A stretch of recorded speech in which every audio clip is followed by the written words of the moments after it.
Hello everyone, I am Shikha, your sociology educator. Today we will be solving the RPSC Assistant Professor Exam 2024 and this is Sociology Paper 1.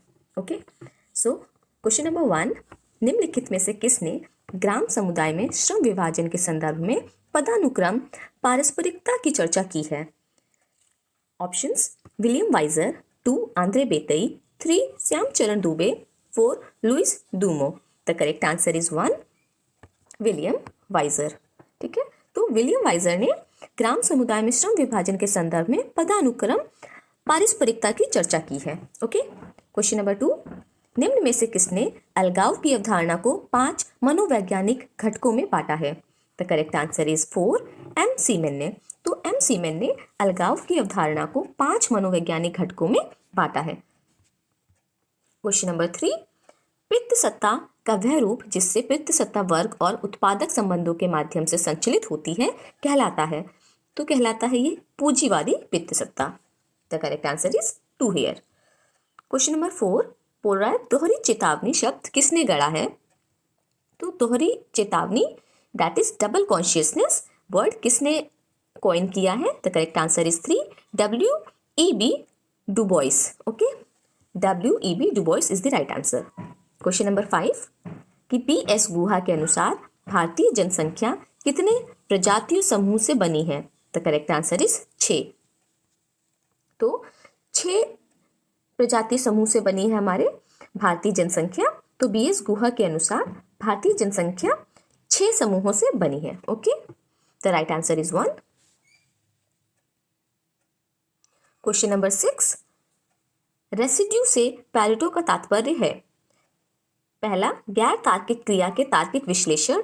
दूसरा है पहचान व संतुलन. तीसरा, जिनका हम पर आधारित अधिकार है. चौथा, भावनाओं की अभिव्यक्ति. तो रेसिड्यू से पैरेटो का तात्पर्य होता है भावनाओं की अभिव्यक्ति. ठीक है, the correct answer is 4 here. Question number 7 कि व्यक्तियों के बीच अंतःक्रिया की गुणवत्ता को समझने के लिए डायड एंड ट्रायड शब्दों का प्रयोग किसने किया है? The correct answer is 4 George Simmel ने. तो जॉर्ज सिमेल ने अंतःक्रिया की गुणवत्ता समझने के लिए डायड एंड ट्रायड वर्ड का यूज किया है. ठीक है, the correct answer is 4 George Simmel. Question number 8, Hindu achievement in exact science के लेखक कौन है? The answer is 1 Binoy Kumar सरकार.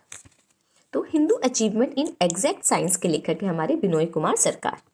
क्वेश्चन नंबर 9, निम्नलिखित में से कौन इमेजिन कम्युनिटीज पुस्तक के लेखक है? The answer is 1 Benedict Anderson. तो बेनेडिक्ट एडरसन ने जो पुस्तक लिखी है उसका नाम है imagine communities. Imagine communities. Okay, imagine communities लिखी है हमारे बेनेडिक्ट एडरसन ने. The correct answer is 1 here. Question number 10, जब कोई व्यवहार बाध्यकारी प्रकृति का होता है और इसे सख्ती से लागू किया जाता है तो इसे कहा जाता है? The correct answer is 4 रूढ़ियाँ. तो इसे हम लोग रूढ़ियाँ कहते हैं कि जब कोई व्यवहार बाध्यकारी प्रकृति का होता है और इसे सख्ती से लागू किया जाता है तो इसे कहते हैं रूढ़ियाँ. ठीक है, देखिए वो जो भी एक्ट्स नॉर्म्स जो पुराने हैं और उन्हें बहुत ही सख्ती से हम लोगों ने लागू कर रखा है तो उसे हम लोग रूढ़ियाँ कहते हैं. ठीक है, बाकी जो हमारे रिवाज जन रीतियाँ और जो कानून है वो सख्ती से लागू हैं. ठीक है, और लोग उन्हें फॉलो अप भी करते हैं but they are more flexible. लेकिन जो रूढ़ियाँ हैं वो हमारे व्यवहार को बाध्यकारी प्रकृति का रखते हैं. ठीक है, the correct answer is 4 here. Question number 11 कि सामाजिक गतिशीलता से अभिप्राय प्रायः व्यक्तियों को एक सामाजिक समूहों से दूसरे सामाजिक समूहों की गति से यह परिभाषा किसने दी है? हम इसे फिर से पढ़ेंगे कि सामाजिक गतिशीलता से अभिप्राय प्रायः व्यक्तियों की एक सामाजिक समूह से दूसरे सामाजिक समूह की ओर गति से है. तो करेक्ट आंसर है यहाँ पे 3 H.P. फेयरचाइल्ड. तो H.P. फेयरचाइल्ड बोलते हैं कि जो सामाजिक गतिशीलता का मतलब है कि व्यक्तियां जब एक सामाजिक समूह से दूसरे सामाजिक समूह की ओर जाते हैं तो उसे हम लोग सामाजिक गतिशीलता कहते हैं. ओके, क्वेश्चन नंबर 12 कि जब एक शोधकर्ता पिता और पुत्र के बीच व्यावसायिक स्थिति में परिवर्तन को मापने का प्रयास करता है तो यह किसका अध्ययन है?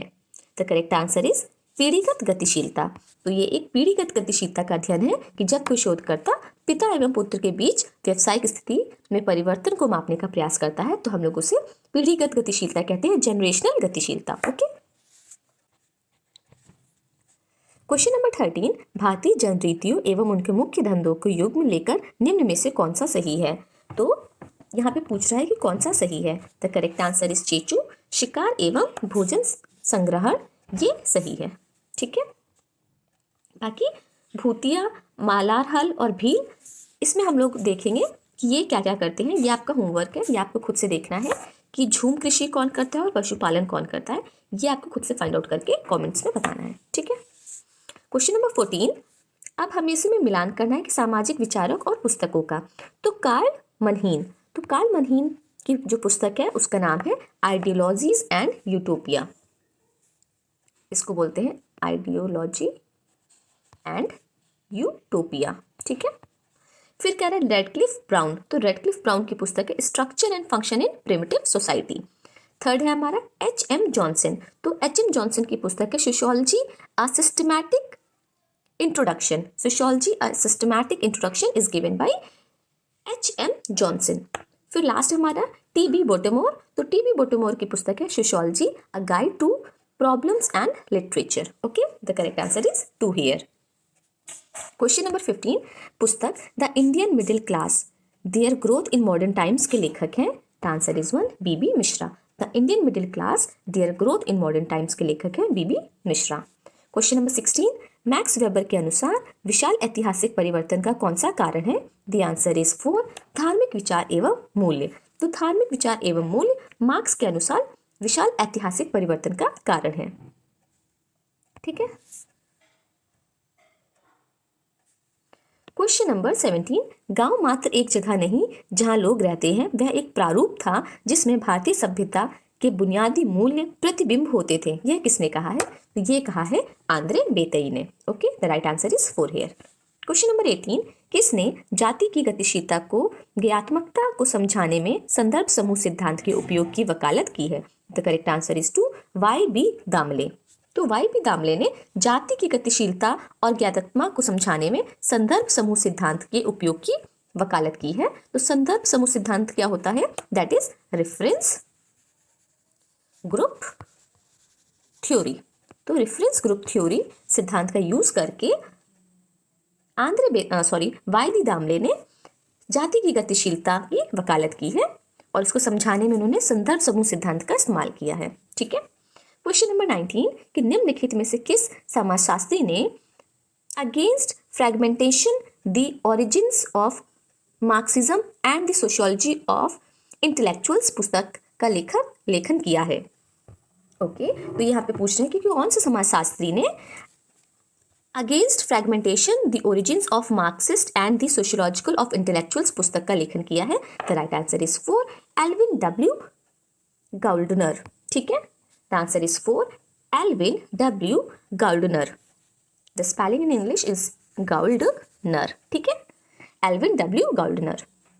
ओके, क्वेश्चन नंबर 20, कि प्लेटो ने अवशिष्ट चालकों के कितने वर्गों का उल्लेख किया है। तो प्लेटो ने 6 वर्गों का उल्लेख किया है। ठीक है, क्वेश्चन नंबर 21, निम्न में से किसने भारतीय गांव को जॉइंट तथा सेवरलिटी में विभाजित किया है। जॉइंट तथा सेवरलिटी में विभाजित किया है हेनरी मैन ने। भारतीय गांव को जॉइंट तथा सेवरलिटी में विभाजित किया है हेनरी मैन ने। ओके, क्वेश्चन नंबर 22, 1952 में प्रारंभ किए गए सामुदायिक विकास कार्यक्रम के पीछे मुख्य प्रेरक कौन थे। तो मुख्य प्रेरक थे हमारे एल्बर्ट मेयर व Douglas Ensminger. The right answer is 1। Question number 23, इनमें से कौन सी एक संस्कृति की विशेषता नहीं है। देखो, संस्कृति की विशेषता नहीं है, इसके हम लोग सारे ऑप्शंस पढ़ के समझेंगे कि कौन सी संस्कृति की विशेषता है, और सवाल में पूछा नहीं है तो हमें पता चल जाएगा कि कौन सी नहीं है। तो पहला कह रहा है कि संस्कृति सीखी जाती है, बिल्कुल, कि every child from its birth up to its death, वो हर वक्त सीखता है अपनी संस्कृति को। ठीक है, संस्कृति सामाजिक होती है, ये भी बिल्कुल सत्य है कि संस्कृति इज अ सोशल एक्ट। ठीक है, थर्ड कह रहा है कि संस्कृति अधि व्यक्तित्व एवं अधि सव्ययी होती है, ये भी सही है। फिर कह रहा है कि संस्कृत हस्तांतरित नहीं होती, ये गलत है क्योंकि संस्कृत पूरी तरह से हस्तांतरित होती है।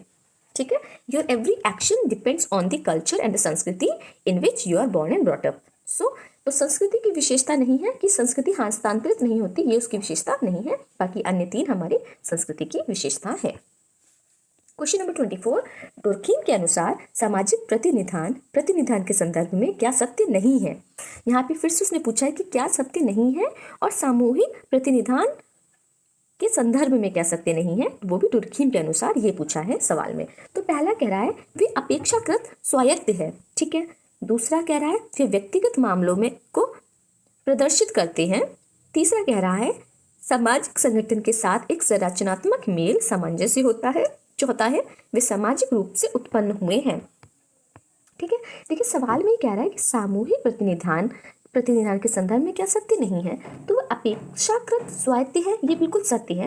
वे व्यक्तिगत मामलों को प्रदर्शित करते हैं, तो भाई व्यक्तिगत मामलों को क्यों प्रदर्शित करेंगे जब हम सामूहिक प्रतिनिधान की बात कर रहे हैं, तो ये गलत हो गया। फिर कह रहे हैं कि सामाजिक संगठन के साथ एक संरचनात्मक मेल सामंजस्य होता है, ये बिल्कुल सही है। और सामूहिक प्रतिनिधान है तो वे सामाजिक रूप से उत्पन्न हुए, ये भी सही है। तो करेक्ट आंसर यहाँ पे 2 है, जो कि सत्य नहीं है, ठीक है। क्वेश्चन नंबर 25, निम्नलिखित में से कौन यह मानता है कि समाज एवं सामाजिक जीवन में द्वंद्व और सहयोग का अनिवार्य सह अस्तित्व है। The correct answer is 1। George simile का मानना है कि समाज एवं सामाजिक जीवन में द्वंद्व और सहयोग का अनिवार्य सह अस्तित्व है। Okay, the correct answer is 1, George simile. Question number 26, इनमें से समूह की कौन सी एक विशेषता का उल्लेख बीस्टीड ने अपनी पुस्तक द सोशल ऑर्डर में नहीं किया है। पहले तो हमें सवाल से ही यहाँ पे एक सवाल मिल रहा है जो कि हमें पता होना चाहिए कि बीस्टीड की जो पुस्तक है उसका नाम है द सोशल ऑर्डर। हमारे बीस्टीड जो राइटर हैं उनकी बुक का नाम है द सोशल ऑर्डर। पहला तो एक फैक्ट आपको ये नोट कर लेना है। फिर वो यहाँ पे पूछ रहा है कि इनमें से समूह कि कौन सी एक विशेषता का उल्लेख बीस्टीड ने अपनी पुस्तक द सोशल ऑर्डर में नहीं किया है। तो समूह की जो विशेषता जो बीस्टीड ने अपनी पुस्तक द सोशल ऑर्डर में बताई है वो है समानता की चेतना, सामाजिक अंतःक्रिया और सामाजिक संगठन। ये 3 विशेषताओं का उल्लेख बीस्टीड ने अपनी पुस्तक द सोशल ऑर्डर में किया है, लेकिन लघु आकार का उल्लेख उन्होंने नहीं किया है। तो करेक्ट आंसर यहाँ पे है लघु आकार। और देखिए राजस्थान के एग्जाम में सवाल पूछा गया और ये सवाल बहुत ही अच्छा है, तो इसे आप ध्यान से करिए क्योंकि आगे भी किसी भी एग्जाम में ये सवाल रिपीट हो सकता है, ठीक है। तो ये बहुत ही अच्छा क्वेश्चन है और बहुत ही इन डेप्थ है कि भाई बीस्टीड की जो पुस्तक है उसमें उन्होंने जो लेख किया है उसमें से कौन सी विशेषता नहीं है, ये सवाल है। तो करेक्ट आंसर इज लघु आकार, ठीक है। तो समानता की चेतना, सामाजिक अंतःक्रिया और सामाजिक संगठन, इन तीनों का ही बीस्टीड ने अपनी पुस्तक द सोशल ऑर्डर में उल्लेख किया है। ये समूह की एक विशेषता है, ठीक है। क्वेश्चन नंबर 27 कि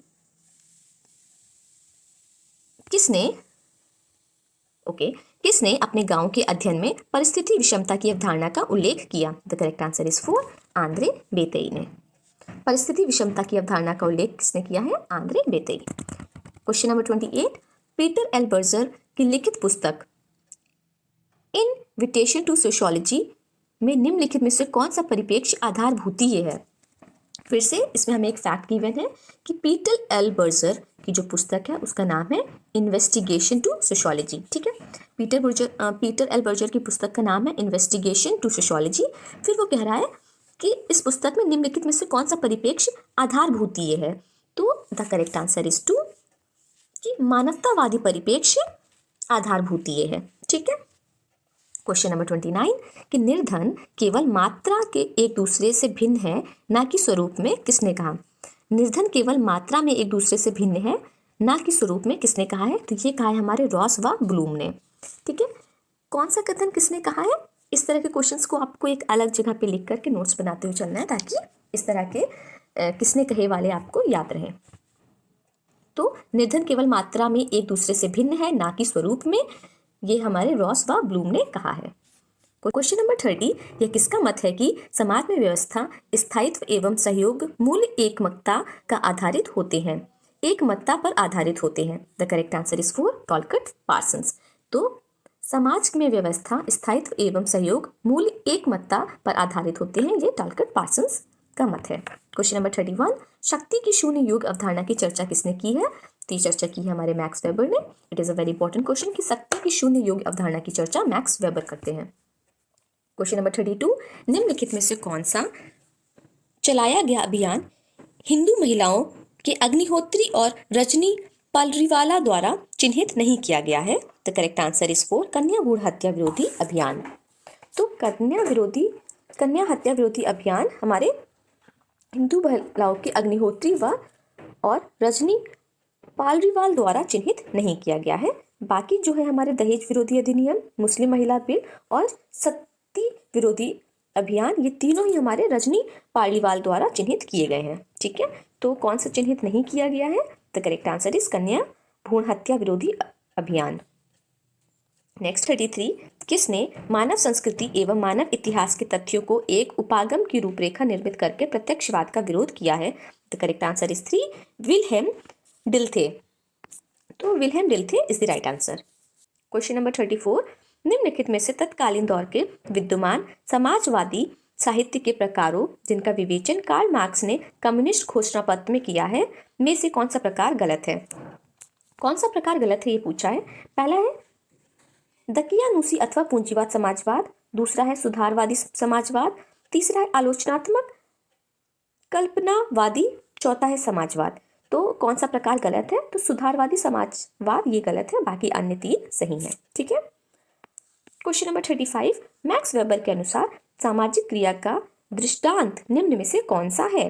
तो मैक्स वेबर के अनुसार सामाजिक क्रिया का दृष्टांत निम्न में से है दो साइकिल सवार एक दूसरे से टकराने के बाद नाराज होना।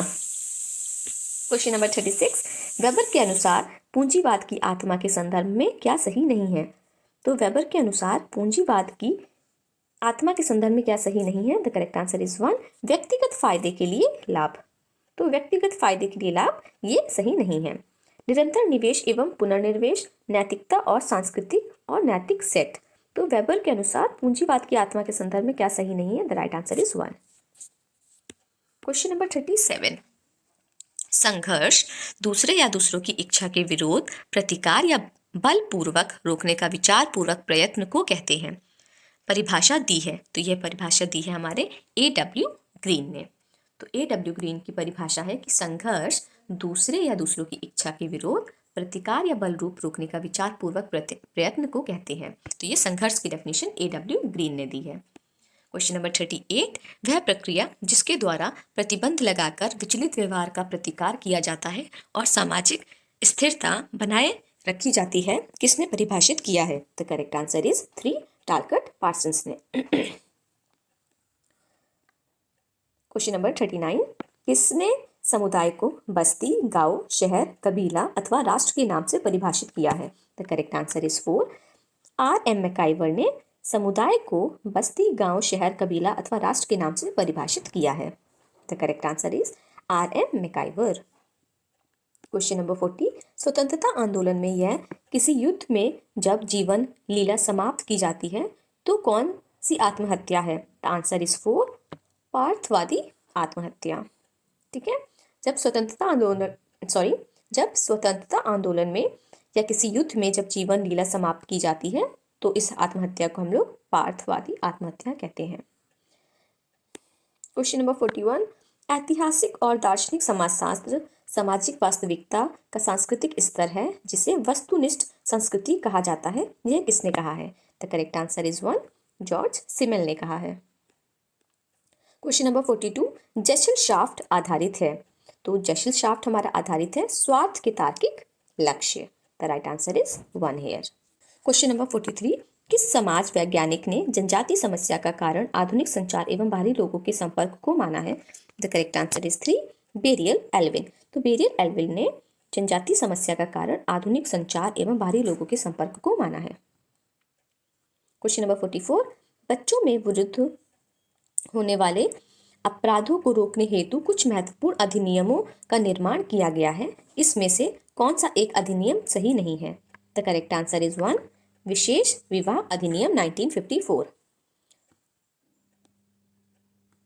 नंबर 45, निम्न में से कौन सा एक कारक सामाजिक विचलन के लिए उत्तरदायी नहीं है?